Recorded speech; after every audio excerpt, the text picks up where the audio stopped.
ela é de 20 anos, comemorativa. Então, essa edição ela traz alguns outros textos comemorativos que trazem aí as diferenças, né, de quando foi escrito para agora, e que, na verdade, apesar de ter sido escrito há 20 anos atrás, ele traz discussões muito novas, vivas e potentes. Então, é um livro muito interessante, é um livro bem denso, tá? Eu acho que o capítulo do Enigma da Infância, que é o texto que a gente vai conversar um pouco mais hoje, é um dos textos mais tranquilos de ler, mas por vezes ali, lendo o livro, eu dei uma engasgada, assim. Ele é bem filosófico e bem denso, mas é importante também para a nossa prática. E Pode depois passar. que a gente selecionou o texto, a gente se perguntou por quê, né? Principalmente depois que a gente leu. Mas aí a gente lembrou, ufa, é um grupo de estudo, a gente vai fazer isso junto, né? A gente não está com toda a responsabilidade sobre esse saber, então tudo bem. Mas eu acho que é um texto muito significativo para a gente começar esse grupo por todas essas razões. E aí acho que vale destacar um livro escrito há mais de 20 anos atrás, né, pelo Jorge La Roça, e que aponta na direção de uma outra forma de pensar e de escrever em pedagogia. Uma forma em que as respostas não sigam as perguntas, o saber não siga a dúvida, o repouso não siga a inquietude e as soluções não sigam os problemas. Só aí, até na explicação sobre o livro, né? Isso daí é de que você vai comprar o livro, é isso que está lá para você. E aí você fica bem intrigado. E você compra e realmente você não encontra respostas, mas eu acho que são questionamentos fundamentais para qualquer educador. Eu me pergunto porque eu não li esse texto na época da faculdade. Tenho certeza que se tivesse lido, me lembro de vários. Então, acho que quem está aqui nessa noite é muito privilegiado e, né, volto a dizer, o livro tá para o livro não, né, mas o texto tá para vocês no Drive que a gente compartilhou no e-mail, tá lá no Linktree, vocês têm os 4 textos desse mês para lerem. E esse é o mais denso, tá, gente? É o mais denso, os outros são mais tranquilos, tem textos bem pequenininhos, mas todos textos que trazem discussões muito relevantes para o educador. É um livro totalmente irreverente, transgressivo, erótico e profano, que mesmo após 20 anos continua vivo. Então, sigamos aí agora para falar um pouquinho do autor do livro, né? E quando eu fui pesquisar também um pouquinho sobre Jorge La Roça, fiquei bem intrigada. Até coloquei aqui embaixo para vocês os fun facts sobre ele, porque eu falei, nossa, que bacana, né? E isso é uma coisa muito legal da gente fazer quando a gente vai ler um texto. Eu não fazia isso na faculdade, eu só comecei a fazer depois de mais velhinha, chata. Mas se eu pudesse dar um conselho a todo estudante, cara, faz isso, porque você começa a se identificar mais com o livro, com a pessoa por trás do livro, porque somos pessoas, né? E por isso que nesse processo de apresentação nosso, a gente fez questão de ter 2 slides. É claro que esses slides poderiam estar conectados, porque nós não somos indissociáveis. O meu lado pessoal não é indissociável do meu lado profissional, a gente só fez essa brincadeira mesmo para mostrar essa dualidade que a gente cria, mas que na realidade não existe, né? E aí por isso é tão bacana a gente entender o autor por trás do livro. Então ele é doutor em pedagogia pela Universidade de Barcelona, na Espanha, onde atualmente é professor titular de filosofia da educação. Publicou vários artigos em periódicos brasileiros e tem livros traduzidos para o português, dentre eles esse que a gente vai trabalhar o textinho hoje, né? Parte dele. E fun facts que eu não podia deixar de compartilhar, que quando eu soube, eu achei bem curioso o fato dele já ter vindo para o Brasil várias vezes, desfilado na Mangueira e ter traduzido aí um dos nossos maiores poetas, Manuel de Barros, para o espanhol.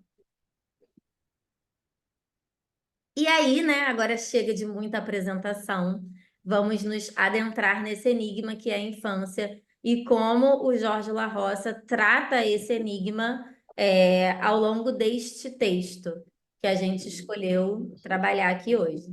Ele começa de uma forma bem simples, né, falando sobre tudo aquilo que a gente já sabe da infância, né? O bebezinho nasce, a gente prepara o quartinho, a gente tem aquela roupinha.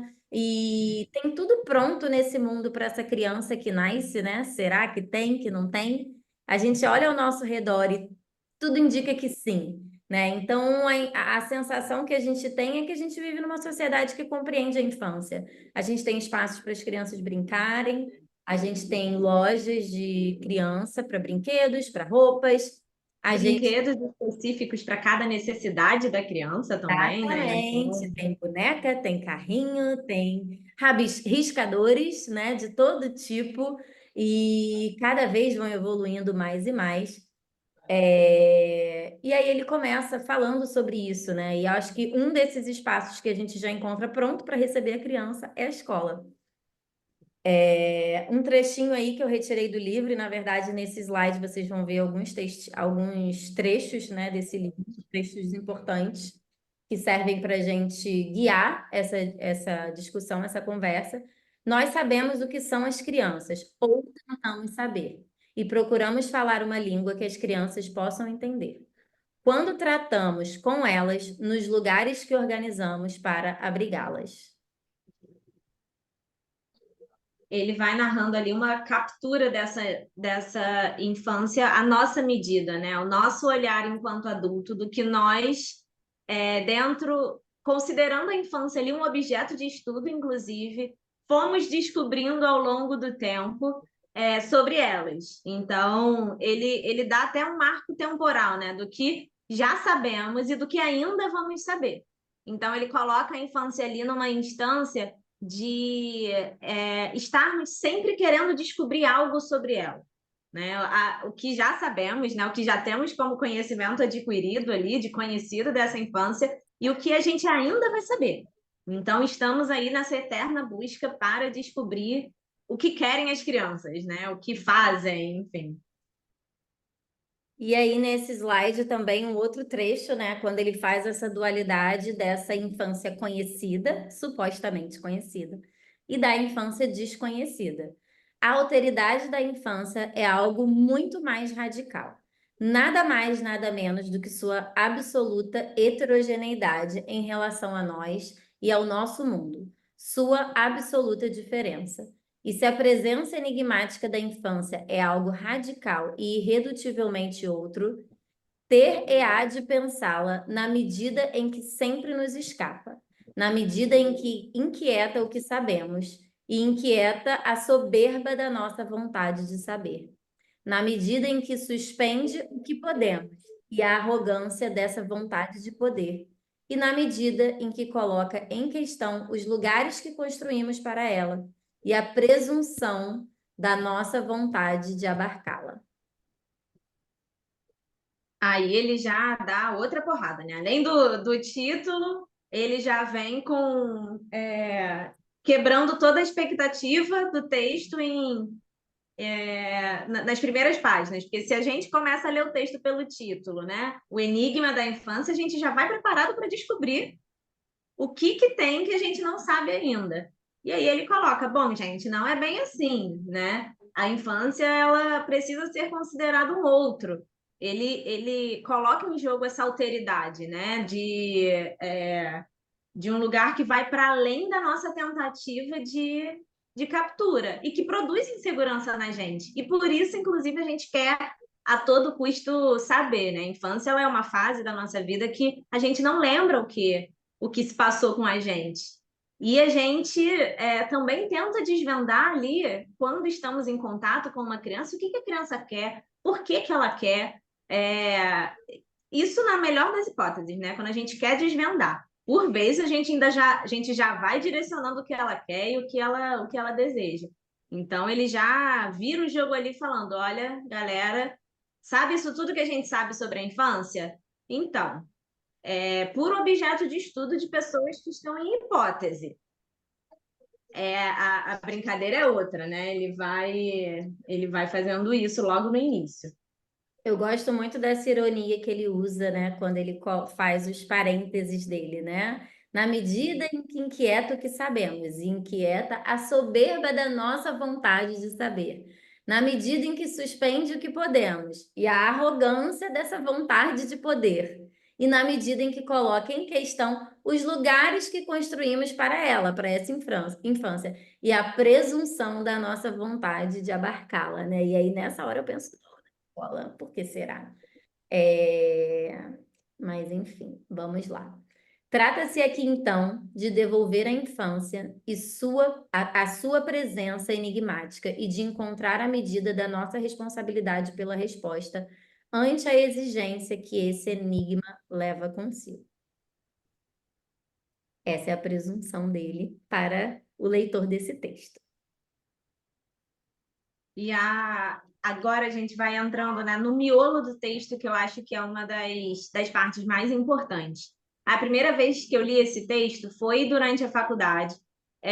Foi num grupo de pesquisa por conta de um estágio em escola. Eu estou na escola desde o meu dia 1 da faculdade. Na hora que eu entrei na escola, eu nunca mais saí. Eu descobri que ali era o meu lugar. Então, nessa ideia de tentar relacionar um pouco a teoria com a prática, eu juro para vocês, a primeira vez que eu li, eu não entendi nada.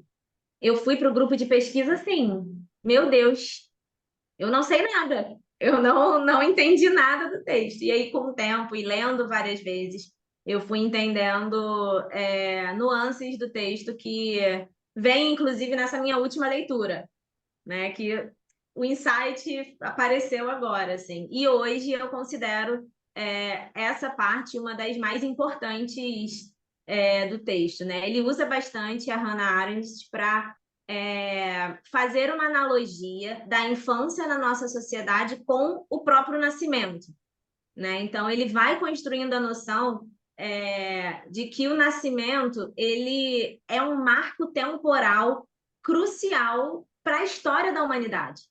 E aí, toda vez que nasce uma criança, nasce uma novidade no mundo. Nasce algo novo, né? Algo que vai superar tudo aquilo que a gente construiu enquanto saber sobre a infância no geral. Então, toda vez que há um nascimento, é algo novo que se coloca para o mundo enquanto possibilidade, né? Enquanto algo que pode transformar essa realidade. Isso é muito forte quando a gente pensa que a gente está na escola educando várias novas possibilidades, né? Quando a gente está dentro de sala de aula, olhando ali para vários nascimentos, né? Para várias pessoas que vão se tornar transformadoras da própria realidade. Então, a gente se coloca ali até no lugar de responsabilidade mesmo, né? Então, ele usa bastante essa analogia da Hannah Arendt para contar essa história do nascimento. Toda vez que alguém nasce, algo novo se coloca para o mundo. E esse novo, ele gera medo, né? Ele gera anseios. Nós, enquanto adultos, a gente vai sempre projetar algo para esse novo que aparece. A gente vai sempre criar desejos, a gente vai sempre criar expectativas. Por vezes, já vi casos de projetar o futuro inteiro, né? Projetar uma Na história escola a inteira. gente vê bastante, porque eu acho que o contato que a gente tem com diversas famílias realmente choca um pouco, né? E uma coisa que, obviamente, esse texto mexeu em mim não foi só a minha versão educadora enquanto profissão escolhida, mas também com a minha maternidade. A primeira vez que eu li, eu tive que enxugar algumas lágrimas, porque assim, o tempo inteiro a gente projeta as nossas expectativas sobre os nossos filhos. E aí depois os nossos filhos vão para terapia, né, Esther? Mas você não está na clínica, você está na escola, mas os terapeutas clínicos devem lidar com isso. Devem não, com certeza lidam com isso diariamente. Todo problema de todo mundo perpassa os seus pais, a sua mãe. E acho que não podia ser diferente, né? Porque a partir do momento que a criança se vê, esse primeiro olhar, né, no qual ela se enxerga é o olhar dessa mãe. Então, a mãe recebe no colo ali, quando o bebezinho nasce, o seu enigma. E os primeiros meses da maternidade, então, gente, é aquilo, assim, quem tem filho sabe. Você não sabe por que que chora, né? E aí você começa a achar que sabe, né? Uhum.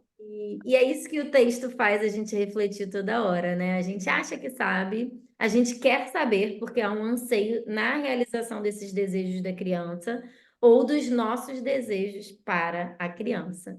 Então, é essa dualidade aí que a gente vive. O E La Roça é um dilema, tá, gente? Ninguém sabe como fala o nome dele. Todo mundo, tem gente que fala La Roça, tem gente que fala Laroça. É o enigma também. Como um dia eu ainda vou estar na presença dele para saber como ele pronuncia o próprio nome. Mas Verdade. ele coloca que esse nascimento ele se situa numa dupla temporalidade, né? E que é muito bacana a gente olhar como essa criança vem ao mundo dessa forma. Porque é o começo, né? Esse nascimento é o começo de uma cronologia no próprio desenvolvimento infantil da criança. Então, é o começo de uma história individual, mas ao mesmo tempo nasce a ideia de uma continuidade da história do mundo. Então, vem também essas projeções que a gente coloca na infância, né? Na criança. Então, quando uma criança nasce, vem com ela o que a Camila falou, toda uma história familiar, toda uma história de uma sociedade, de uma cultura. Então, isso também vem dentro dessa temporalidade, né? E aí, quando uma criança nasce, sempre aparece um outro entre nós, que pode, inclusive, opor-se a essas projeções. Então ele vai narrando aí, tem até uma citação dele que ele coloca. Desse ponto de vista, uma criança é algo absolutamente novo, que dissolve a solidez do nosso mundo e que suspende a certeza que nós temos de nós próprios. E aí, quem aqui nunca se encontrou com um dilema tão grandioso na criança enquanto um outro, que a gente pensa assim, meu Deus, não sei o que fazer. Eu me encontro nessa várias vezes, assim. Inclusive, eu convido a nossa equipe para a gente pensar junto, porque o psicólogo estando na escola também não é resposta nenhuma, né, Camila? A gente tem que quebrar muito cabeça junto para pensar aí em como agir, em como se posicionar muitas vezes, em como ajudar, intervir também. A presença do coordenador, do psicólogo escolar, às vezes faz com que a equipe escolar acredite, por conta desse mundo positivista que a gente vive, e que busca respostas para tudo, eles acreditam que em nós eles vão achar as respostas. Então, primeiro eles acham que talvez Camila tenha algo a falar sobre isso. E aí, quando Camila não tem, que é a educadora, eles pensam, com certeza a Esther vai ter, porque ela é a psicóloga escolar. E quando não, a gente recebe aquela mensagem do pai: olha, estou com um problema Y, portanto, eu quero uma reunião com a psicóloga escolar. Né? E então tá todo mundo buscando na gente a resposta para esse enigma. Só que nós não temos, né? Eu acho que é claro, né? Nós não temos, né? Não quer dizer que a gente não tenha nada para fazer com a educação, né? Porque também, se for assim, o que estamos fazendo ali? Vamos pintar quadros, vamos fazer outra coisa da nossa vida, não é isso. E eu acho que o que o La Rosa fala o tempo inteiro é que, e uma parte mais à frente do texto, ele até pega a gente mais de jeito, que até quando você se propõe a olhar esse enigma enquanto enigma, você ainda está olhando da sua ótica e você ainda está enquadrando esse enigma, ou seja, você não está olhando para ele como enigma. Então, coloca a gente numa postura de que assim, a gente jamais vai conseguir, da nossa perspectiva, ter um olhar completamente neutro e parar de querer encontrar respostas, né? Não é isso que ele propõe que a gente faça em nenhum momento, mas é que a gente o tempo inteiro possa se questionar. E eu acho que enquanto filósofo, né, ele traz termos muito marcantes. Ele poderia falar apenas novidade, mas é a novidade radical. E aí esse trecho que eu também ressaltei do texto, né? Nascimento é o aparecimento da novidade radical, o inesperado que interrompe toda a expectativa, o acontecimento imprevisto que não pode ser tomado como a consequência de nenhuma causa e que não pode ser deduzido de nenhuma situação anterior, o que, de longe de se inserir placidamente nos esquemas de percepção que funcionam no nosso mundo, coloca-os radicalmente em questão. Radical. O texto é radical, a fala é radical, e cada tapa na cara que a gente toma com a E leitura não pensem é que ele radical. não utilizou essas palavras com intencionalidade. Ah, Porque ele consegue ser irônico, ele consegue ser sarcástico, ele consegue brincar com todas essas palavras ali. Eu brinquei com a Camila, né? Depois que a gente fez essa leitura, que a gente poderia fazer um curso inteiro do texto. Facilmente dá para fazer um curso voltado para cada etapa desse texto. Inclusive, podemos pensar aí num projeto mais para frente, mas ele é bem denso, inclusive nas escolhas das palavras, né? Teóricas que ele faz. E aí vem, eu acho que a melhor parte do texto, talvez a que eu mais goste, a que eu leia com mais prazer, assim, que é, claro, né, o final também é muito bonito, é lindo, mas essa eu acho que é a que mais me move, assim, é a parte, né, o subtítulo, uma nota sobre o totalitarismo. Ele vai, depois de contar um pouco, né, sobre a infância e essa noção de novidade radical, ele vai até posicionando um pouco a educação, né, nesse contexto. Ele coloca que a educação é a forma que o mundo recebe aqueles que nascem, e não deixa de ser, né? A gente temos crianças muito novinhas já na escola, o que é muito bom. Então, é um lugar onde a gente pode receber esses que têm algo de novo a oferecer para o mundo. Então, a escola tem esse potencial, né? Ele, inclusive, depois vai brincar com essas palavras, né? Do poder, de possibilidade. E ele coloca, né? Não se trata de reduzir a infância a algo que a gente já sabe ou que necessita. Então, ele vai dando ali alguns papéis para a escola, né? Ele vai posicionando a escola nesse lugar de receber. Mas, ao mesmo tempo que a escola tem essa possibilidade de receber e de potencializar algo novo, é, nós, enquanto adultos, eu acho que ele até se desloca um pouco da escola, da educação, mas nós, enquanto adultos, temos também um potencial de cruzar essas possibilidades, né? De limitar essas possibilidades de alguma forma. Então, ele vai ali, junto com a Arendt, inclusive, que tem, enfim, um extenso trabalho sobre totalitarismo, né? E esses tipos de regime, ele vai fazer uma associação da forma com que nós olhamos para a infância com o totalitarismo. Que ali eu acho um grande, não só um diferencial do texto, mas um lugar que incomoda a gente. Eu acho que é isso que me move ali nesse texto, porque me incomoda ler, talvez, que eu possa estar tendo atitudes totalitárias, né? Que eu possa estar limitando alguma criança. Então, isso me provoca de alguma forma. Então, ele narra, né, que o termo ele é comumente associado a regimes que utilizam o poder do Estado para moldar a sociedade, de acordo com uma ideologia específica, suprimindo liberdades individuais e impondo uma conformidade rigorosa. Quer falar, Camila? Isso. Aí ele faz algumas analogias muito legais, né? Eu acho que é o que você falou, né? Essa parte move muito no texto. Ele coloca aí de novo, né? Através de colocações da Hannah Arendt. E essas analogias, assim, elas são bem visuais para a gente entender essas relações de poder e desse totalitarismo, e a relação da educação com a infância. Então, ele coloca ali, né? A Hannah, a Esther já leu esse trecho no slide anteriormente, que ela coloca o nascimento como essa representação do algo novo, mas ela destaca em especial o nascimento de Jesus, né? E colocando que é o acontecimento inesperado que interrompe toda a segurança do mundo e a continuidade da história. Então, é claro que essa é uma perspectiva para quem entende a história cristã, né? Não necessariamente precisa ser alguém cristão, mas que já tenha ouvido a história. E essa narrativa bíblica, ela traz realmente essa ideia, né, para aqueles que creem e para aqueles que não creem. Se você for olhar para o texto como uma narrativa, a ideia é essa, é de mostrar o nascimento de Jesus como algo que foi e que se viria a ser revolucionário, que interromperia ali uma segurança do mundo, né? Na época ali, o mundo romano.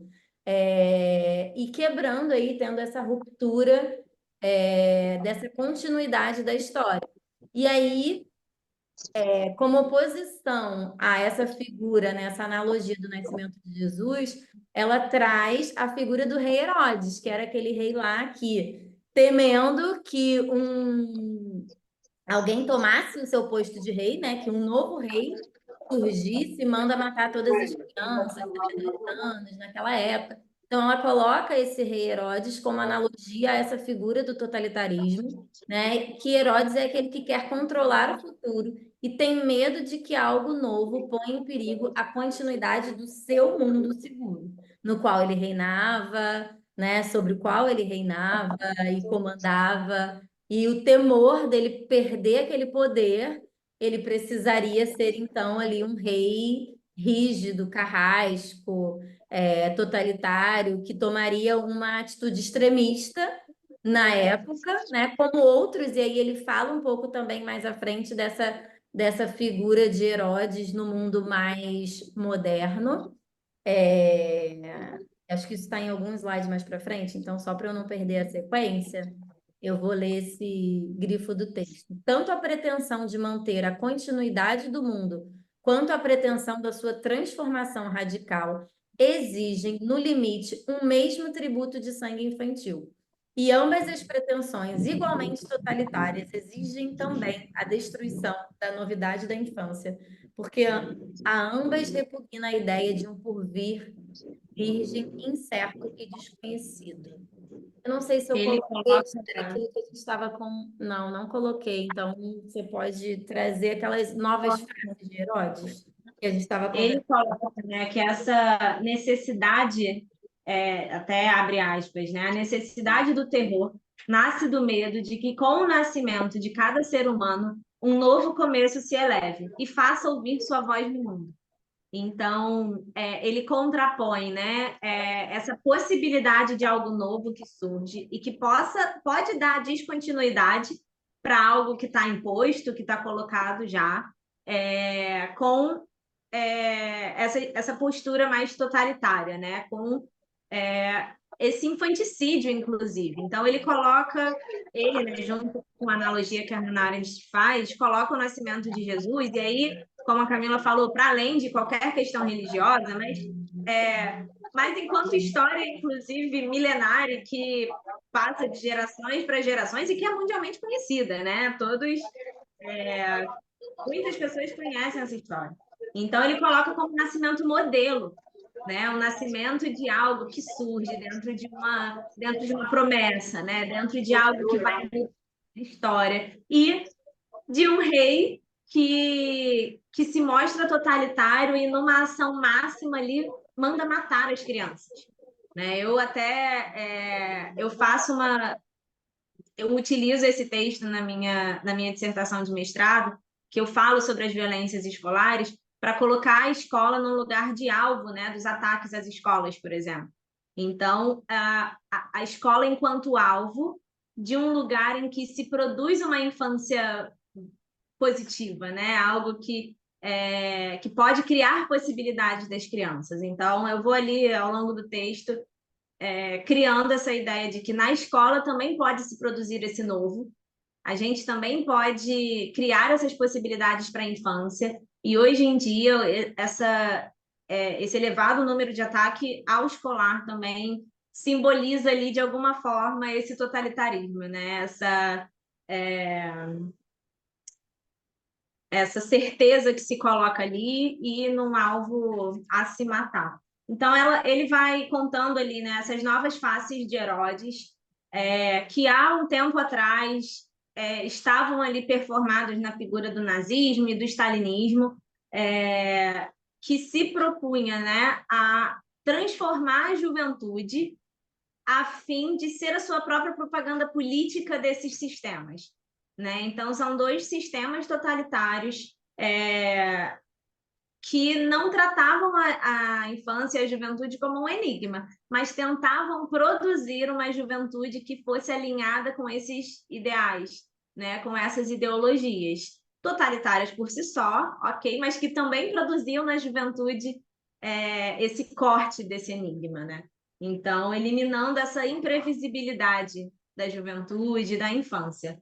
E ele coloca também o que eu já interpreto se tratar do capitalismo contemporâneo e ali até de um desdobramento do neoliberalismo, é, que hoje essas crianças já não estão postas dessa forma, né?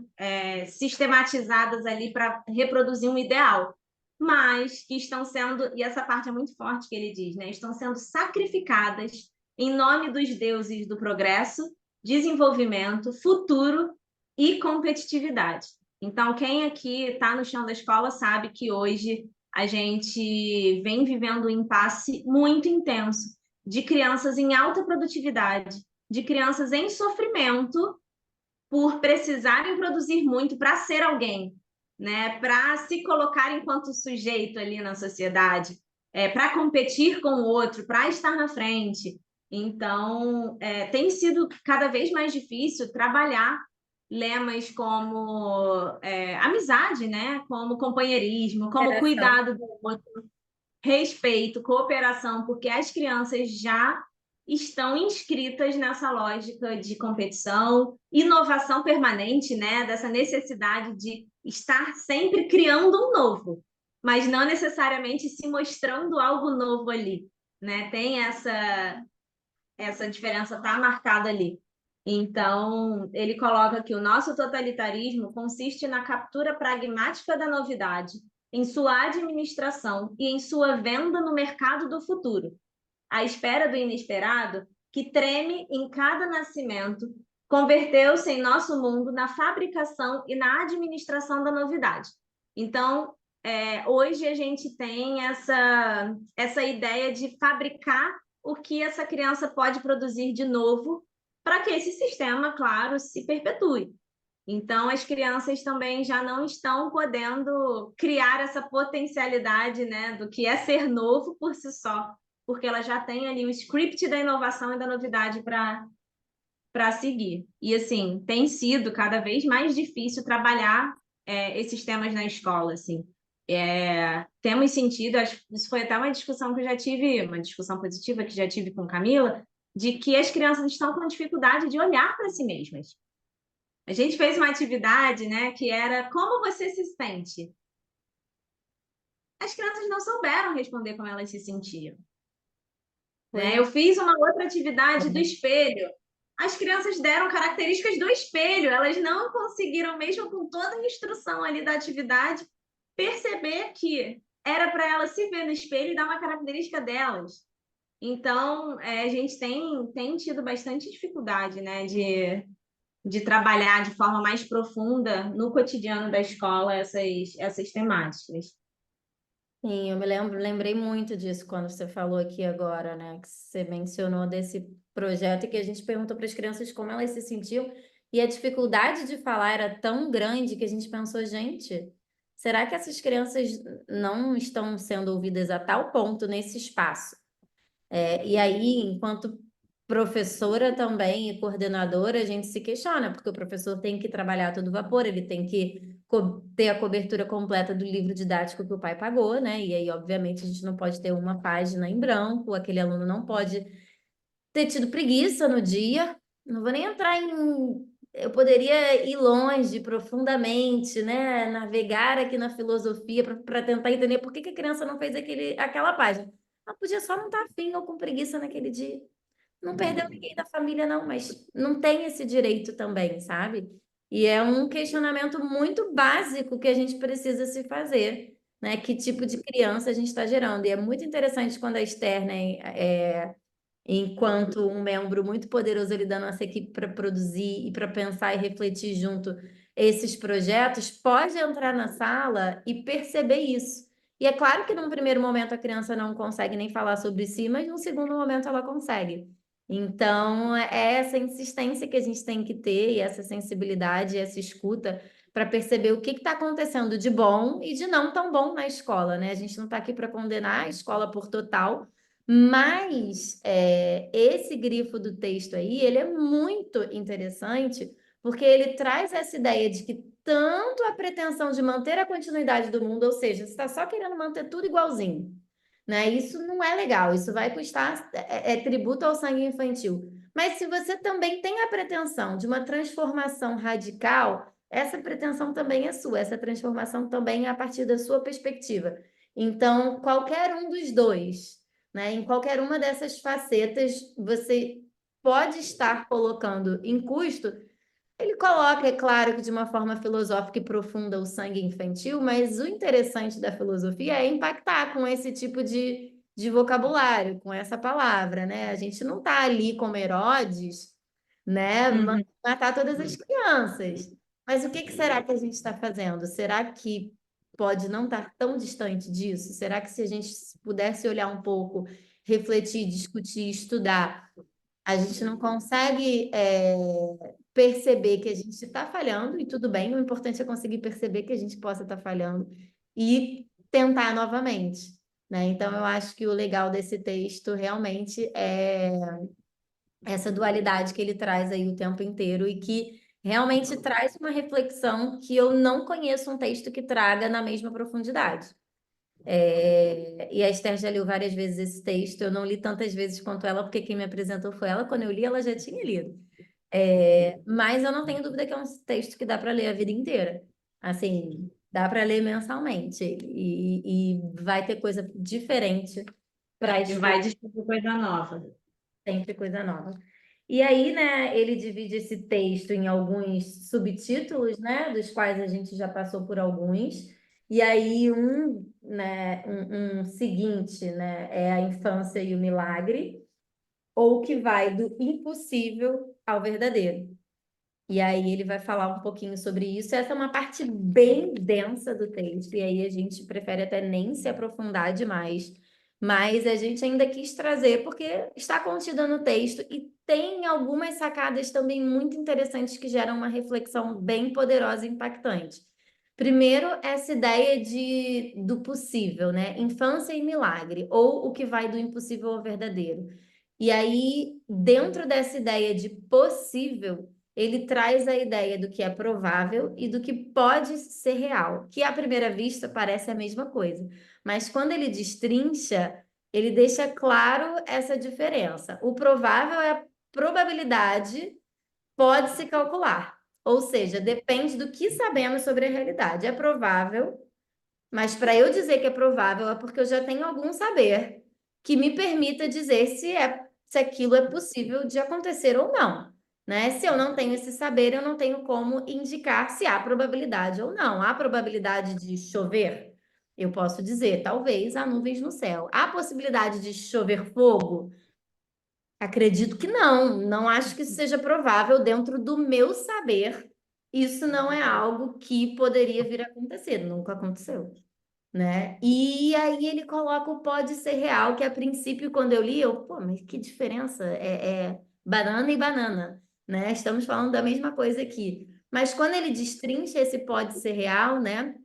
Ele coloca ali, para chegar a ser real, só depende do nosso poder. Então, o poder é o que faz com que o possível se mova em direção ao real. Então, dentro desse possível, ele coloca o nosso saber para ser o determinante do que é ou que não é provável, e o nosso poder para ser determinante do que pode acontecer. E aí, isso, ele traz uma reflexão muito densa, que é válido vocês lerem, é bem interessante e que a gente vai se restringir aqui, porque eu acho que aqui já traz tanto para a gente, né, que a gente não precisa ir além também, não nessa primeira digestão que a gente está fazendo aqui, né, em grupo. E aí, mais um grifozinho, né? A verdade da infância não está no que dizemos dela, mas o que ela nos diz no próprio acontecimento de sua aparição entre nós, de algo novo. Quer comentar, Esther? É importante, né, olhar ali para a ideia que ele tem de poder, que é uma ideia Foucaultiana mesmo, é uma ideia que vem ali dessa relação de saber e poder já. Então ele já relaciona que esse poder ele não é disposto dentro de uma hierarquia necessariamente, mas ele se dispõe conforme esse saber é disponibilizado. Então, ali ele já tem um recorte dali, mas aí já é já é um aprofundamento. Essa parte, eu confesso que para mim ela é mais é isso que a Camila falou, a gente tem que degustar. A gente primeiro prova e aí depois a gente vai entendendo o sabor que a gente experimentou. E eu acho que é uma proposta dele também, né? Ele coloca todo esse estudo de pedagogia enquanto uma experiência. Tem até o último texto do mês, que é um texto muito bacana também, que é Notas sobre o Saber da Experiência, que ele coloca em jogo tudo aquilo que a gente falou na primeira frase, né? Que é essa experiência em educação não necessariamente é transmitir o sabido, né? Mas transformar, não é transmitir o que a gente sabe, mas é transformar o que está colocado para a gente. E aí que ele vem com a que a Camila não ouvi. Não, não, eu confirmei o que você falou. Você deu uma pausa, a minha ansiedade falou em cima de você, mas você falou. E aí ele vai para o grande finale do texto, né? Que é Estamos esse chegando ao fim, não encontro com vamos falar a da última estamos diferença. terminando. É, ele coloca que esse enigma a gente só vai conseguir talvez lidar com ele, não é nem saber o enigma e nem tratar o enigma, né? Não é nem dar ali um encaminhamento para aquilo, quando a gente está verdadeiramente se encontrando com essa infância. É só nesse encontro, é só nessa experiência com a infância que a gente consegue, talvez, encontrar alternativas, sabe? Encontrar esses micro-enfrentamentos a esse totalitarismo. Então, isso é uma coisa que eu e Camila também, a gente bate cabeça no cotidiano escolar, que é se forçar a ver essa potencialidade da infância na escola. Porque se deixar, e eu falo pela minha própria prática, a gente só vai ver coisas negativas do início do dia até o fim do dia. E isso é desgastante até para a gente enquanto profissional. Porque a gente acredita que está tudo dando errado, que a nossa prática não dá certo, que a gente é ruim. Sim, a gente pensa isso, não é possível que depois de anos de estudo eu não consigo aplicar determinada técnica ou determinada metodologia, com aquele aluno isso não funciona. Mas será que a gente se dispôs a estar em experiência com aquele aluno, compartilhando um verdadeiro momento de aprendizagem, um verdadeiro momento de socialização, um verdadeiro momento de cuidado, para entender as brechas que a gente pode encontrar nesse caminho, sabe? Para estar disposto, entende? Então, é um pensamento que a gente tenta fazer todo dia, porque se deixar, a gente pode cair na onda do totalitarismo. E a proposta é que a gente esteja nesses enfrentamentos constantes, né? E encontrando essas brechas que são lindas.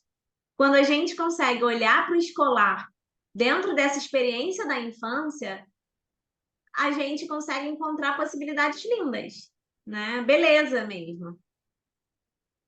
E aí Esse vai, Camila. momento do Seguindo, texto. senão eu vou tagarelando. Esse fechamento do texto é muito mágico, assim. Eu acho que, se eu não me engano, deixa eu ver aqui, porque eu também não me lembro, né? Eu construí o slide e não repassei. É o último slide. Isso que eu ia falar, se eu não me engano, é o último, porque eu fechei por aqui, né? Não tem muito o que a gente se aprofundar nesse momento mais. A ideia é a gente entender que o encontro com a infância é esse cara a cara com o enigma.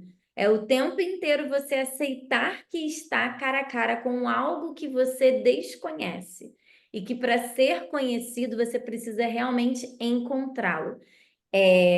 O La Roça, ele usa no texto essa frase que não é dele, né, do Peter Handick, nada daquilo que está constantemente citando a infância é verdade. Só aquilo que, reencontrando-a, a conta. Ou seja, qualquer pessoa que ouse falar sobre a infância sem ter tido um reencontro com ela, um encontro com ela, e aí eu acho que intencionalmente talvez haja essa visão do encontro com a própria infância, que é algo que a gente não tem na nossa memória viva, e o encontro com essa infância do outro, e que a gente só vai poder produzir conhecimentos sobre a infância, né, e falar dela com nenhuma propriedade, porque a ideia é entender que a gente jamais vai ter essa propriedade, Mas a gente só vai poder falar com nenhuma propriedade se a gente realmente encontrá-la. Estou dizendo nenhuma, mas é claro que eu estou brincando, né? Com um pouquinho. Eu falo nenhuma porque depois de ler esse texto, é difícil acreditar que teremos um dia propriedade sobre a infância, sobre o conhecimento da infância, né? E tudo bem também, porque a ideia realmente é da gente ter essa busca incessante por um saber, por um estudo, por uma reflexão, por um encontro, por um reencontro com a criança, com a nossa criança interior, com a criança que habita a nossa escola, né? E que ali sim, nesse espaço, nesse reencontro, cara a cara com o enigma, a gente possa realmente enxergar algumas coisas que no nosso dia a dia a gente não consegue. E aí, falando de novo um pouquinho, bem brevemente, mas que a gente acaba trazendo o tempo inteiro a prática escolar, a gente teve a oportunidade na última semana de férias de fazer um treinamento com a nossa equipe e várias pessoas foram lá falar para os professores, né? E foi muito legal porque a gente conseguiu preencher a semana inteira com palestrantes. E aí, na quinta e sexta-feira, eu já tinha professores nervosos, porque não tinham entregue, não tinham finalizado o planejamento. E eu assim, gente, mas desculpa, é segunda-feira de volta às férias, o que que você quer planejar? Assim, como que talvez eu, enquanto professor, e por isso que eu gosto do posto de coordenação, partindo do princípio que é uma perspectiva diferente, que eu sei que é diferente do professor, a gente consegue ver as coisas de uma outra posição, que não é nem melhor nem pior, de maneira alguma, mas que é diferente. Eu fui professora o tempo inteiro, praticamente até 2 anos atrás. E a gente vive nessa ânsia de, poxa, eu sou uma professora legal, meu planejamento está em dia, todos os minutos da aula estão ali, ó, planejados, ainda deixa atividade extra, porque é melhor planejar mais do que planejar menos. Mas, gente, é melhor planejar mais do que planejar menos num dia da sua vida regular, né? Dia 23, 24 de setembro, mas julho, agosto, primeiro dia de volta do recesso. Eu falei, gente, desculpa, mas se vocês querem entregar esse planejamento na quinta para mim, já desistam. Se vocês querem ter esse, já desistam assim, porque eu não faço questão e eu não quero isso de vocês. Eu quero que vocês aproveitem essa semana de treinamento. Esquece essa segunda-feira. Ah, mas eu não consigo chegar aqui sem planejamento para a criança. Eu falei, então me desculpa mais uma vez, porque se você realmente não consegue chegar e receber a sua turma depois de 15 dias sem vê-la, sem planejamento, então o seu planejamento tem que ser não planejar para esse dia, você precisa encontrar com essa criança. Precisa ter esse reencontro, precisa sentar no chão e conversar. E não é só conversar o tempo todo de o que você fez nas suas férias, mas se aprofundar, porque senão a gente bota lá no nosso planejamento 10 minutos de conversa sobre as férias. E aí ninguém conta nada sobre as férias, né? Só diz onde foi, o que fez e só o que foi legal. A gente não pode, a criança não pode nem contar se ela se machucou, porque isso não é interessante para aquele momento, só tem 10 minutos. E se ela se machucou, ela não pode contar como ela se machucou, porque não vai dar tempo. Poxa, não, não precisa, sabe? Assim, eu não sou a coordenadora de alguns professores que estão aqui, mas eu tenho certeza que a coordenação escolar de vocês não vai fazer esse tipo de cobrança. E desculpa, se fizer, cara, eu acho que vocês vão ter um bom argumento para falar, não, esse momento é de estudo. Então, esse momento agora é de estudo, né? E a gente está realmente muito feliz de vocês estarem aqui e a gente gostaria que, eu sei que tem muita gente aí de câmera fechada. A ideia, gente, é a gente tentar não passar de 1 hora e meia. Então, a gente já tem aí 1 hora de bate-papo. Não acho que foi longo, mas quero a opinião de vocês depois, porque a gente teve aí o início, Prometo que o da semana que vem é mais curto, gente. vai ser mais curtinho. A gente disse que vocês poderiam falar ao longo desse processo de apresentação do texto, mas ninguém quis falar, tudo bem. Só que vai chegar agora o momento de vocês serem quase que forçados a falar, vamos dizer assim. Acho que eu nem preciso falar desse para resumir aí, não. Ele está aí por um hábito de apresentação. Mas eu acho que assim, a gente se lembra um pouco dessa ideia inicial da alteridade da infância, a infância como um outro, a infância como uma novidade, né? Versus esse totalitarismo que vem para encerrar e interromper essa novidade, e a chamada do texto final, que é para se encontrar com essa infância. E aí, o momentinho fala você. Poucos estão de câmera aberta e tudo bem, eu respeito. A gente não chega do trabalho arrumado, pronto para botar a nossa cara para jogo. Mas a gente gostaria sim que vocês pudessem participar um pouquinho. Primeiro, a gente quer só abrir para quem quiser fazer qualquer comentário. E daqui a pouco a gente tem dois, três tópicozinhos bem breves para forçar um pouquinho o comentário, se não sair nada de agora. Mas é isso, não briguem, podem levantar a mão ou nem precisa. Pode só abrir o microfone e falar. Lícia está com o microfone aberto. Estou sentindo que ela quer conversar. Meninas, Camila, Esther, Juliana aqui. Oi, Ju. Olá. Gente, desculpa, eu tô com a câmera desligada, porque eu tô nesse momento com o quarto escuro, a pipoquinha, minha filha tá aqui Dando dormindo do filho meu para lado. mim. Exatamente, o Thiago tá em Macaé, e aí a gente tem todos essas funções, né? Múltiplas funções. De toda maneira, eu acho que ninguém falou durante a fala de vocês e vocês foram assim decupando o texto de uma maneira muito incrível. Eu queria parabenizá-las ambas, assim, acho que é fundamental ter esse espaço para educadores, para trocas de ideias. E a gente que está no chão da escola, a gente consegue fazer tanto paralelo assim, né? E assim, como é um texto muito denso, eu acho que até, e assim, né, impactante, chocante, né, é difícil, assim, a gente conseguir. Eu acho que leva um tempo de reflexão.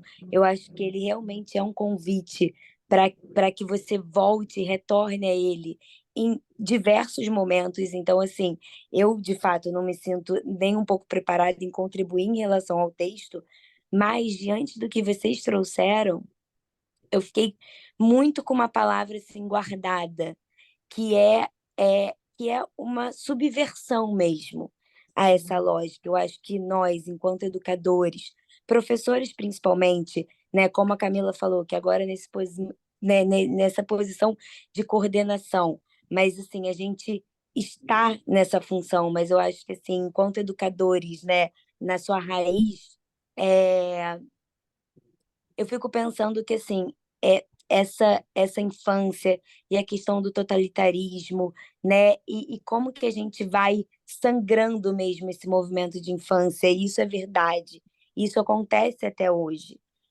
Só que em contrapartida, eu acho que assim, os adultos, a gente também está dentro de uma lógica de sangramento.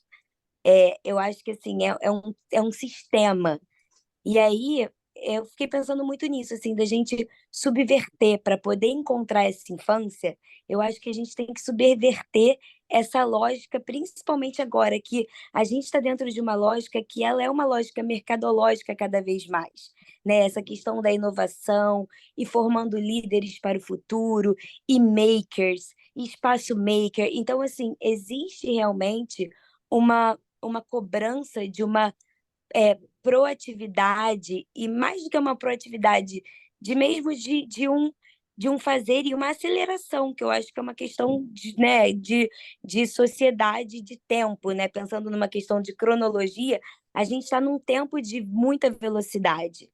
Então, enquanto professor, é a gente pensar qual é o fragmento dentro do meu dia, né? Onde que eu consigo buscar essa subversão para estar em contato com essa infância, para conseguir chegar nessa criança. E aí eu acho que entra muito o que a gente tem pensado, e eu não quero pensar nisso enquanto uma moda, porque eu acho que também tem essa coisa do modismo, mas me vem muito essa questão da pedagogia da escuta, porque a gente precisa exercitar muito a nossa escuta. Eu acho que ela é o elemento principal para a gente conseguir, de fato, acessar essa infância, né? Então, assim, muito obrigada por essa noite. Foi essencial. Acho que, assim, que bom que vocês estão proporcionando isso. Assim, acho que é muito especial, principalmente dessa maneira, assim, genuína, assim, sabe? Eu acho que a gente precisa pensar coletivamente. É muito importante mesmo. Obrigada, meninas. Imagina, o prazer é nosso. A gente realmente está nos proporcionando também esse espaço. Que, como eu falei lá no comecinho, nossa, é um espaço que a gente está querendo criar para a gente também, né? Então, assim, o fato da gente estar aqui com vocês é o fato da gente saber que esse espaço é tão necessário e tão difícil de ser criado. E a gente não estava conseguindo criar o nosso, né? E que bom que a gente pôde criar aqui com vocês. E Eu vou. até fazendo uma relação com o texto seguinte, né? Que vai falar sobre o tempo na infância, na escola. O tempo da escola, ele é outro. Ele funciona numa lógica muito doida. Eu brinco com as professoras, né? Eu falo, gente, como é que a gente já está cantando música de festa junina? Aí daqui a pouco eu já vou ouvir música de fim de ano. Tenho certeza. Daqui a pouquinho, em Já é breve. Natal, não é na Líder Magazine, né? É Natal na nossa escola. É isso Primeiro do que aí. da Então, Líder. assim, o tempo da escola ele é tão intenso para as crianças e ele é tão intenso para a gente enquanto educador que às vezes a gente não se coloca no lugar de educando. Às vezes a gente não se coloca no lugar de estudante também, de opa, peraí, eu preciso também rever essa prática, eu preciso pensar nisso, eu preciso produzir isso aqui enquanto, né, conhecimento. E essa foi um pouco a intenção também de ter esse espaço, né, de fazer uma formação continuada de professores, do nosso jeito, né, com as nossas vontades, com os nossos desejos, com o que a gente vê de inquietação na nossa prática e reunir essas inquietações juntas também. Porque só assim a gente vai conseguir subverter essa lógica, né, Juliana? Da gente ir ali encontrando esses olhares e mudar um pouco o nosso olhar. Quando você fala da moda, né, da pedagogia da escuta, eu entendo o que você diz. Eu acho que tem algo ali de ser até permissivo nessa escuta. Isso a gente encontra na escola também. Mas escutar e possibilitar que essa criança vivencie e experiencie a escola, né? Enquanto um lugar potente para ela, não quer dizer que a gente vai deixar tudo acontecer. A gente precisa também se reunir para a gente pensar nessas práticas mesmo, né? Para a gente pensar nesses direcionamentos, como a gente vai agir, como a gente vai se colocar. Tem uma. Eu estou lendo esse livro aqui, gente, da Bell Hooks, Tudo sobre o Amor. Ela tem uma coletânea de vários temas, assim, caros para a sociedade mesmo. E aí eu tô lendo esse Tudo sobre Amor, que é muito bonito, assim. É um livro que ela vai... Bell Hooks, né, que é uma educadora norte-americana, ela foi uma das primeiras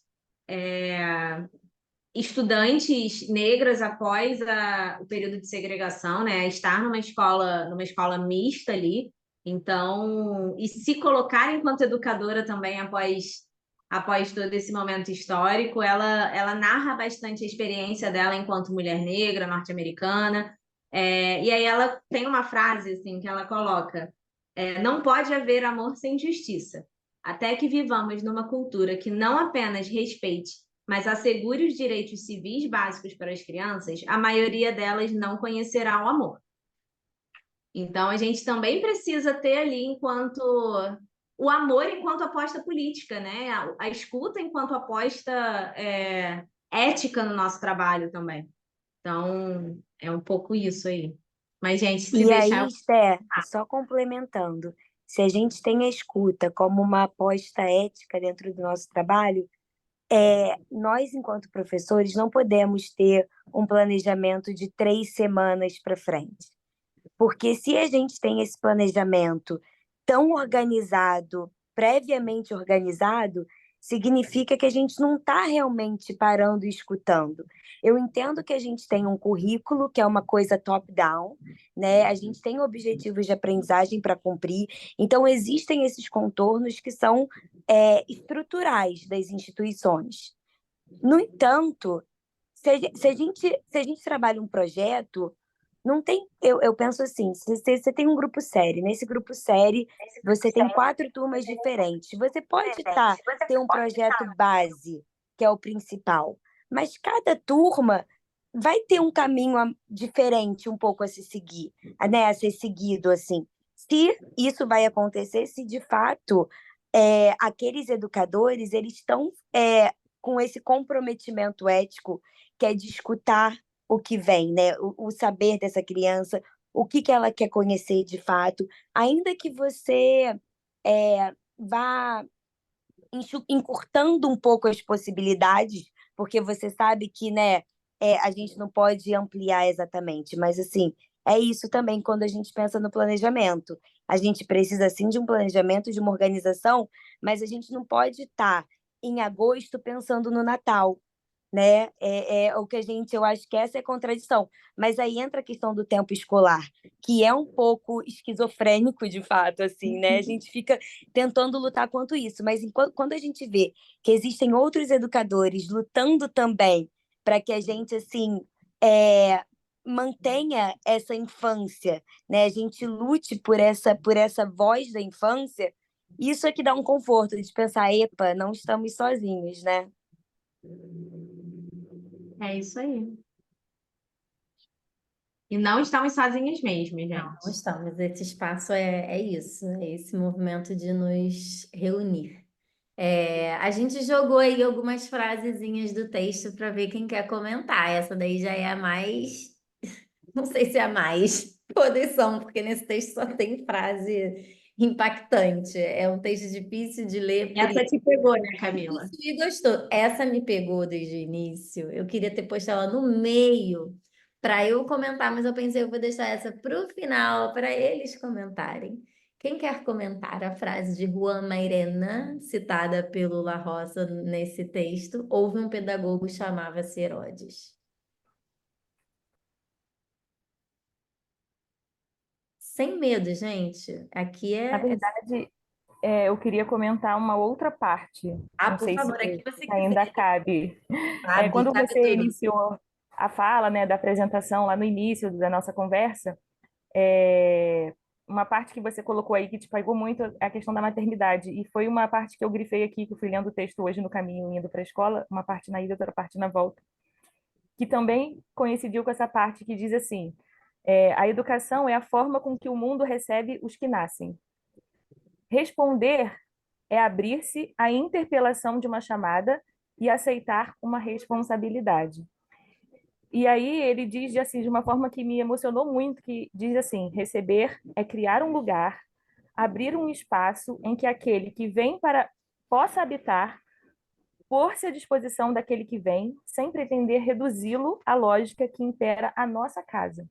Né? Então, eu acho que só da gente estar aqui, né, conversando sobre as infâncias numa hora dessa da noite, traz para mim que a gente pode sim, né, não reduzir a essa infância a nossa lógica. E, assim, me emocionou muito essa parte. E que bom que a gente tem, né? A gente pode ter esse espaço de conversa, de troca, e a gente pode encontrar e reencontrar essa infância diariamente, com sensibilidade, com acolhimento para essas crianças. E lá no final também tem uma parte que completa isso, quando ele fala que a educação é o modo de receber aquele que nasce, e não seria o caso de, então, deixar acontecer a verdade que traz consigo aquele que nasce? Né? A gente precisa abrir esse espaço para essa verdade dessas crianças que nascem e que vêm de uma forma diferente a cada dia, né? Num mundo novo a cada dia, de um jeito novo a cada dia, e cabe a gente, enquanto educador, né, ter esse olhar para eles, e que eles possam acontecer e trazer consigo, sim, as verdades que eles têm, e a gente fazer a mediação, né, do que é real e do que é possível, e fazer o impossível acontecer. Então, assim, era essa a parte que eu queria trazer, que me tocou muito nesse texto. É Maravilhoso. muito forte, né, Li? A ideia é essa, gente. O que salta do texto para cada um, às vezes é diferente, às vezes é igual. Então, sintam-se à vontade para comentar qualquer parte. Eu coloquei essa frase aí, a Esther já falou, você gostou dessa parte, né? Porque a gente fez um estudozinho, eu e ela, para depois a gente montar a apresentação e tal. E, cara, eu gostei mesmo, eu vou te falar, porque, caraca, meu Deus!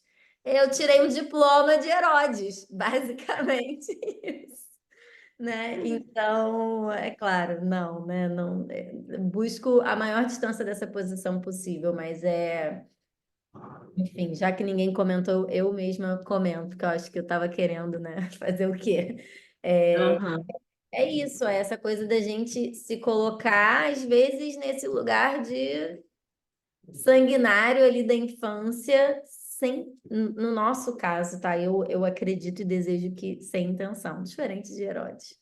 Mas eu gostei muito das analogias que ele traz nesse texto, muito mesmo. Eu acho que são bem significativas. Tem um autor, Lívia, até para fazer a relação com quem você fala, que é o Carlos Scliar.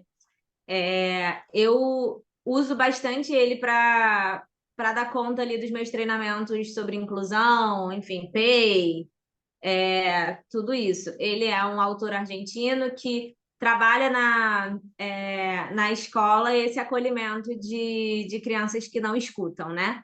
Então, ele vai trabalhando a inclusão a partir daí. E ele fala que o papel da escola é receber. Ok, temos um currículo para ser dado, temos toda ali uma expectativa de aprendizagem, né? Para nos guiarmos nesse caminho, mas o papel principal da escola é receber. E o nosso papel enquanto educador é ser hospitaleiro. A escola é um lugar de hospitalidade.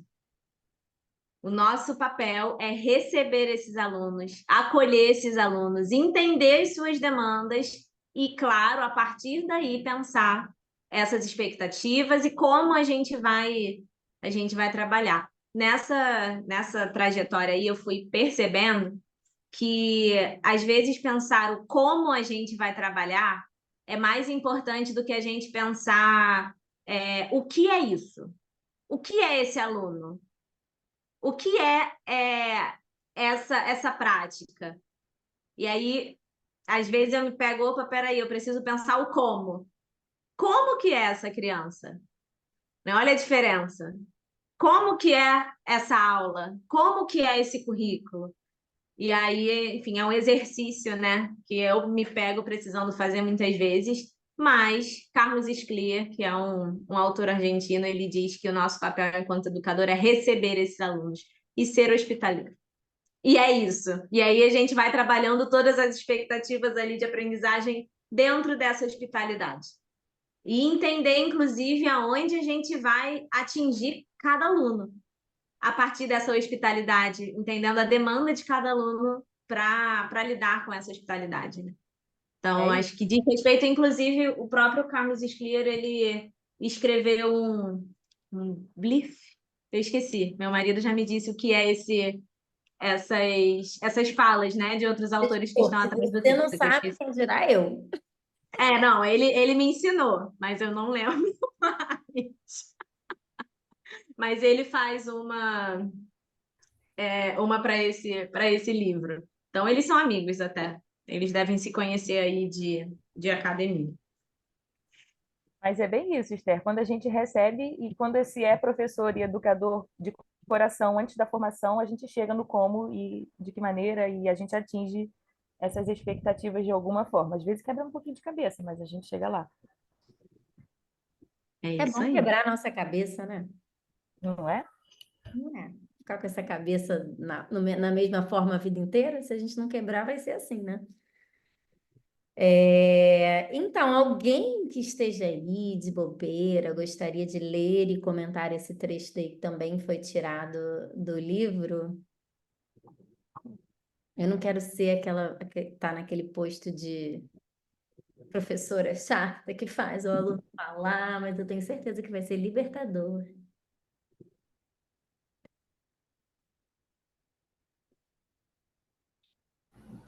Posso ler e aproveitar também para falar com vocês que eu descobri que eu não sei abrir, colocar a mãozinha para falar. Nicole, você dessa Juro. geração, É que só usava o Meet na faculdade, aí não, geração não digital. usava o Zoom. Mas antes de ler também queria dizer que fiquei muito feliz de ouvir vocês aqui hoje, de ter a oportunidade de estar reunida com vocês mais uma vez. É sempre bom, vocês sempre me inspiram. Então, ouvir vocês aqui hoje foi muito bom. E aí, eu vou ler um pouquinho aqui então. Estar aqui. No nosso mundo configurado pela razão técnico-científica, converteu-se em dominante um modelo positivo de verdade entendida como adequação ou correspondência entre as proposições e os fatos. A verdade positiva não é outra coisa senão o modo como nossos saberes determinam o que eles converteram em seu objeto de conhecimento. Desse ponto de vista, a verdade da infância é o modo como os nossos saberes a dizem e, portanto, a própria infância ficou reduzida àquilo que os nossos saberes podem objetificar e abarcar, e é aquilo que nossas práticas podem submeter, dominar e produzir. A verdade positiva mostra, assim, sua dependência em relação a esse processo de fabricação, que consiste em passar do possível ao real, mediante a intervenção calculada em um processo. Também não me sinto muito segura para falar, não, assim, mas eu fiquei o tempo todo, assim, lendo o texto, pensando em qual era o olhar que eu estava tendo, assim, para a infância, enquanto educadora, né? Então, enfim, só fiquei o texto todo, meu Deus, como eu nunca pensei nisso antes, como isso não tinha sido refletido antes. Eu gostei muito dessa escolha. E foi há 20 anos atrás, tá? Esse que é o mais chocante.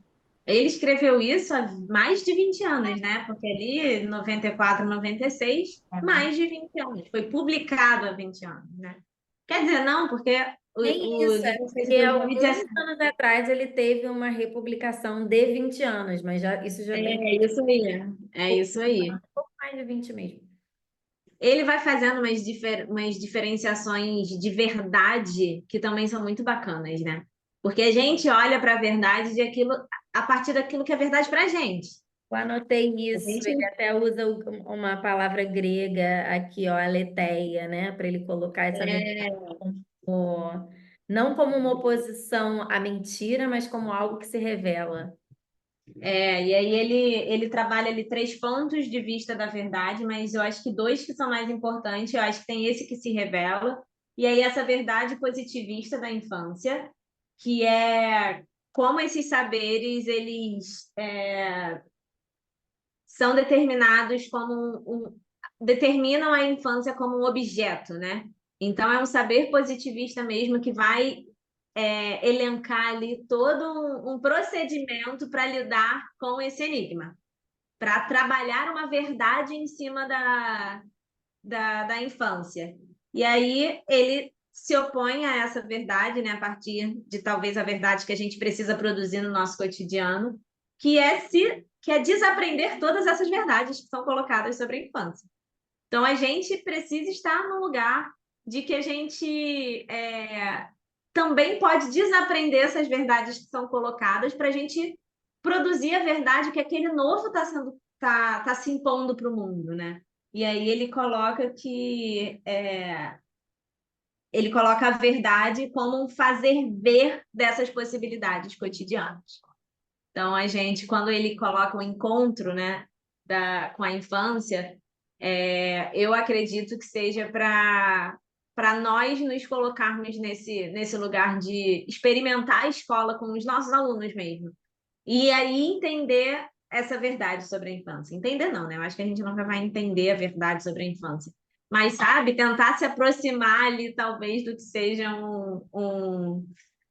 algo que elas produzem como novo, né? E se apegar a isso, assim. Mas, realmente, Nicole, é um texto que a gente fica impactado. Vou ler ele de novo numa outra oportunidade para ver se aparece alguma coisa nova de novo. Gente, Michel, e aí queria... para... Oi, perdão, Nicole. Oi, então, eu queria aproveitar o ganchinho Por da favor. Esther. Boa noite, meninas. Primeiramente, acho que agradecer também, né, a disponibilidade de vocês de abrir um grupo, esse horário para a gente ficar debatendo texto.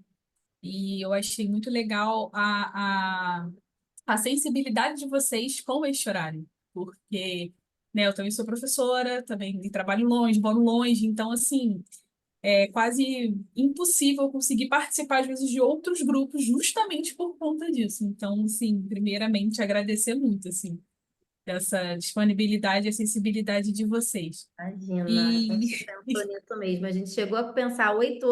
Vamos jogar para 8h30? Eu sei que é tarde, mas assim, a gente vai salvar mais uns. exatamente, foi muito, muito bem pensado. Eu queria pegar só um ganchinho da Esther, da fala dela, que é uma parte do texto que me chamou muita atenção e me deu até um certo calorzinho, né?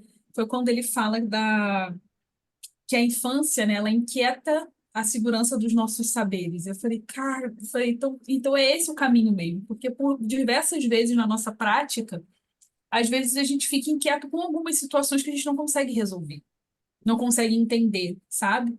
E eu fico, cara, eu não consigo entender isso. Aí, como vocês falaram anteriormente, né? Aí busca a psicóloga da escola, aí busca aquele colega que às vezes tem um conhecimento maior, enfim, mais experiência, às vezes, já tem 30 anos de sala de aula, essa pessoa vai saber me ajudar, e ela não tem a resposta também, né? Então, assim, me deu um calorzinho quando eu li isso, sabe? Que, não, é por aí, se tá te inquietando, né? É porque tá indo de encontro justamente a essa segurança.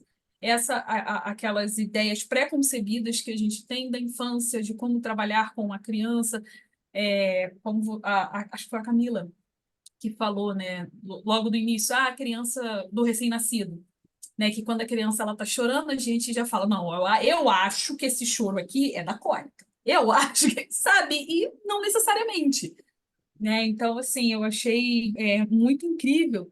E, assim, para finalizar minha fala, a minha dúvida, acho que a minha inquietação maior não diz respeito nem à infância, diz respeito a como a gente consegue trabalhar uma nossa nova visão, digamos assim, bem entre aspas, da educação e da infância no contexto em que a gente vive. Sabe, é sempre o meu questionamento, que às vezes eu venho com as ideias, com as propostas, e aí quando eu vou cair na realidade da sala de aula é só schlecht, do tipo, não dá, né? É aquele exemplo do planejamento que você usou. Pô, não tem necessidade e tal. Beleza, de fato, não tem necessidade. Então você chega às vezes todo animado e vai, a aula flui, papapá, papapá. Aí vem aquela família no final do dia e fala: Meu filho disse que não fez uma folhinha hoje. Ai, E sabe, aí você fica assim, mano. Entendeu? Então, assim, o que às vezes me coloca é isso, Felipe, poxa, a gente, como educador, como professor, eu vejo que tem muitos já questionando, sabe? Já se perguntando, poxa, como fazer diferente, né? Como mudar isso? Porém, a gente tem um outro lado que a gente também precisa alcançar, de certa forma, né? Que são, né, as famílias, né? Eu fico sempre nesse ponto, sabe? Mas eu acredito que a gente vai caminhar com um equilíbrio aí. Tem fé. Tem que ter, gente, tem que ter, porque senão não dá. e é isso mesmo. E eu falo que, assim, da posição de coordenação é horrível, porque eu quero proteger o professor e quero proteger a família também, dela mesma às vezes, mas quer. Teve um dia na escola que eu tive tanta crise com isso que eu falei, eu não sei nem mais se eu quero isso, chega. Porque, assim, eu amo os dois e cada um quer uma coisa diferente e ninguém tem que querer nada e eu não sei nem o que fazer. E, nossa, a gente entra em crise mesmo. Mas que bom que a gente entra em crise, né? É o que a Lívia falou do E quebra-cabeça. aí, olhando também assim, na psicologia, e na psicologia escolar, a gente aprende muito a montar atividades, né? Eu vou montar uma atividade para aquela turma, para trabalhar aquele tema, vai ser lindo, vai todo mundo engajar, vai terminar o projeto, as crianças vão estar tinindo, trincando, sabe? Elas vão estar respeitosas, elas vão estar maravilhosas. E aí, assim, eu já me frustrei muito, principalmente numa época que eu fazia oficina de artes com educadoras de uma comunidade no Rio, né, em Botafogo. E aí eu ficava muito frustrada, porque eu montava a oficina de artes, a coisa mais linda do mundo, e ninguém aparecia. Ou se aparecia uma, ficava ali, sabe? Não engajava. Aí eu ficava, poxa, o que que eu estou fazendo de errado? Porque a gente entra nessa lógica individualista também, porque nós adultos também estamos nessa lógica de produtividade. Então a gente pensa, poxa, o que que eu estou fazendo de errado? E aí, depois de muito bater cabeça e até buscar na própria teoria ali alguns recursos, minha orientadora falou na época, Esther, o, o não engajamento para a atividade também é um resultado da atividade. Se algo mudou ali, sabe? Se algo numa dinâmica, né? Se algo foi pelo caminho que você não estava prevendo, isso também é um resultado empírico, né? Também é uma experiência dessa atividade, dessa oficina, dessa dinâmica, desse projeto. Então, a gente também precisa colocar isso em conta. O não dar certo também é dar certo. Talvez não na lógica que a gente está Anota a lógica esperando. da lista. Essa semana eu falei, né, que eu fiz uma atividade com um espelho, e aí era aquela classicona, e eu já estava num lugar mega confortável. A atividade do espelho, a caixa com espelho, abrir o espelho é certo. É linda a atividade, coisa maravilhosa. As crianças começaram a falar sobre o espelho. Aí abriu, é brilhante. Eu, ok, próxima. Reflete. Aí eu, não tá dando muito certo. Tem a borda preta. Aí eu, minha atividade, foi lá. Aí depois eu dei ali o borogodó, né, Camila? A gente vai ali também se virando. Então eu falei, gente, então vamos fazer o seguinte. Agora que vocês sabem o que que é, no final do ano eu vou voltar e eu quero saber o que que mudou. E no final do ano eu vou voltar para saber o que que mudou. Sabe? A gente vai entendendo ali também o que da prática não deu certo, mas deu certo. Sabe? É um dado também importante para a gente lidar ali. Então, vai pensar, poxa, como que era essa atividade? Como que estava esse planejamento? O que que, né, a gente vai batendo cabeça. Eu acho que a nossa profissão ela é muito ingrata nesse sentido, né?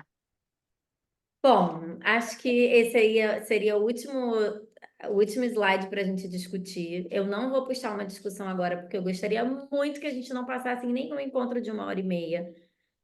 Porque eu acho que depois a gente pode acabar ficando desinteressado, de participar, e não é essa a ideia. Então, a ideia é de 1 a 1 hora e meia. Hoje a gente se deu aí 6, até o final, 10 minutos de ultrapassar esse tempo por conta desse primeiro dia mesmo, né? A gente fez uma apresentação e é um texto denso. Os outros textos são bem mais rápidos, talvez a gente consiga apresentar em meia hora, discutir em meia hora e acabou. E é isso, gente. Venham como puder, venham de câmera aberta, de câmera fechada, venham só de áudio. O importante é a gente vir, a gente estar aqui junto. Fico feliz que vocês tenham se sentido impactados com o texto, mas tenham certeza de que nós estamos aqui também muito realizadas por podermos fazer algo que a gente queria fazer e não conseguia. Então, para a gente ter vocês aqui dessa mobilização, né? Faz uma inscrição, pega um link, vai no e-mail, no meio daquela semana. Que negócio é esse que elas vão fazer aí? O que que vai acontecer? Mas de vocês estarem aqui, na verdade, assim, de verdade, o prazer é todo nosso. E aí, só para quem, Desculpa, quem foi falou? sem querer, mas desculpa. Eu Não. abri o microfone errado. Ah, Eu queria só ler o que o Pablo colocou, porque ele falou que está sem áudio e sem. por favor. Só pode digitar, e ele pediu para a gente ler. Oi, gente, não tenho vídeo nem áudio no PC, hoje, mas gostaria de registrar aqui se alguém puder ler. Acho que eu ativei e continuo ativando muito as minhas lembranças das sensações de quando eu era criança, quando eu interajo com as minhas crianças. E eu nunca pensei nisso antes de vocês comentarem, mas esse contato com a infância alheia me faz mais sensível às necessidades, dificuldades, reações e medos deles. Isso me ajuda a construir caminhos para abstração. Acho que nós, como professores, acabamos desprezando toda a ansiedade gerada no processo, porque estamos viciados nos resultados. Porque agimos como se o sucesso deles fosse, e acaba sendo cobrado que seja, o nosso resultado como pessoas. E é isso, né? Esse olhar muito para a gente, quando na verdade o foco do processo é neles, e o processo é mais importante que o resultado. Então, isso a gente precisa matutar muito ainda, né, para produzir práticas nesse sentido. E eu acho que estar na escola, aí para a gente finalizar, tá, gente? Eu não vou me estender mais, não. A gente revive muita coisa da nossa vida também. E a gente está sempre no lugar de, poxa, eu vou fazer diferente. Eu me coloco também nesse lugar por muitas vezes. Eu tive um processo educativo com muito sofrimento, assim. Mudei muito de escola, estive num colégio mais militarizado, sabe? Imagina eu falando desse jeito, gente, num colégio mega tradicional. Era difícil. Então, eu me coloco também nesse lugar muitas vezes e levanto a bandeira dos alunos e dos professores também nesse sentido, né? A gente acaba sendo militando, não no sentido que a internet tem colocado hoje, né, de militantes e tal, mas com uma causa de trazer bem-estar para todos aqueles que habitam a escola a todo instante, né? E isso é com muito, muito, muito, muito suor. E muita reflexão também, né? Sobre nós mesmos, inclusive. É isso, E gente. é Eu isso. joguei aí no chat para vocês uma avaliação. Eu sei que isso é meio boring, tem uma perspectiva meio mercadológica. É tudo que eu vejo, eu tenho que avaliar. Mas, assim, a vibe aqui é a gente poder trazer coisas que vocês tenham interesse, saber o que vocês acharam desse texto. Foi difícil demais, foi difícil, mas valeu a pena. E para a gente direcionar os próximos textos, a ideia é a gente fazer um estudo sobre infância esse mês, toda semana. Depois a gente de repente para um outro mês ou para 2 semanas, mas a gente tem o intuito de seguir assim com esse grupo por mais tempos, em mais momentos. A gente conseguiu planejar esses 4 primeiros encontros com o tema da infância. E é isso, tá bom? Não tem que dar nome, a gente não vai saber quem avaliou. Se quiser deixar o nome, pode deixar.